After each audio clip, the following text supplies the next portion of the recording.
حضرت علی نے فرمایا غربت انسان کو اپنے ہی شہر میں اجنبی بنا دیتی ہے۔ جب کسی کو کسی سے رشتہ ختم کرنا ہو تو سب سے پہلے وہ اپنی زبان کی مٹھاس ختم کرتا ہے۔ جس نے اپنی پریشانیوں کو لوگوں پر ظاہر کیا تو گویا کہ وہ اپنی ذلت پر راضی ہو گیا۔ نیک بننے کے لیے ایسے کوشش کرو جیسے حسین بننے کے لیے کوشش کرتے ہو۔ حضرت علی نے فرمایا دل میں برائی رکھنے سے بہتر ہے ناراضگی ظاہر کرو۔ حضرت علی نے فرمایا ہمیشہ اپنی چھوٹی چھوٹی غلطیوں سے بچنے کی کوشش کرو، کیونکہ انسان پہاڑوں سے نہیں پتھروں سے ٹھوکر کھاتا ہے۔ ہمیشہ سچ بولو تاکہ تمہیں قسم کھانے کی ضرورت نہ پڑے۔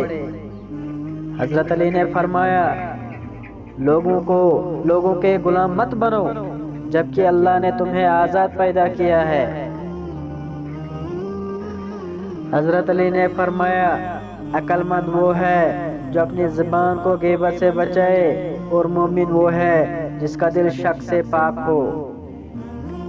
اخلاق وہ چیز ہے جس کی قیمت کچھ نہیں دینی پڑتی، مگر اس سے ہر انسان خریدا جا سکتا ہے۔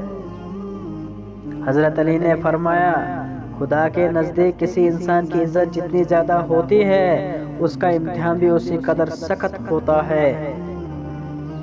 حضرت علی نے فرمایا جب تم دنیا کی مفلسی سے تنگ آ جاؤ اور رزق کا کوئی راستہ نہ نکلے تو صدقہ دے کر اللہ سے تجارت کر لیا کرو۔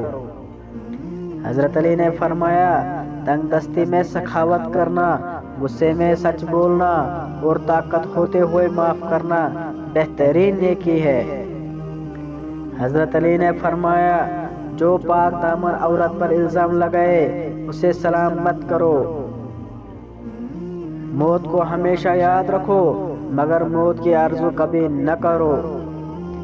حضرت علی نے فرمایا حکمت مومن کی کھوئی ہوئی چیز ہے، حکمت خواہ منافق سے ملے لے لو۔ حضرت علی نے فرمایا کسی کے دل میں محبت پیدا کر کے اسے چھوڑ دینا اسے قتل کرنے کے برابر ہے۔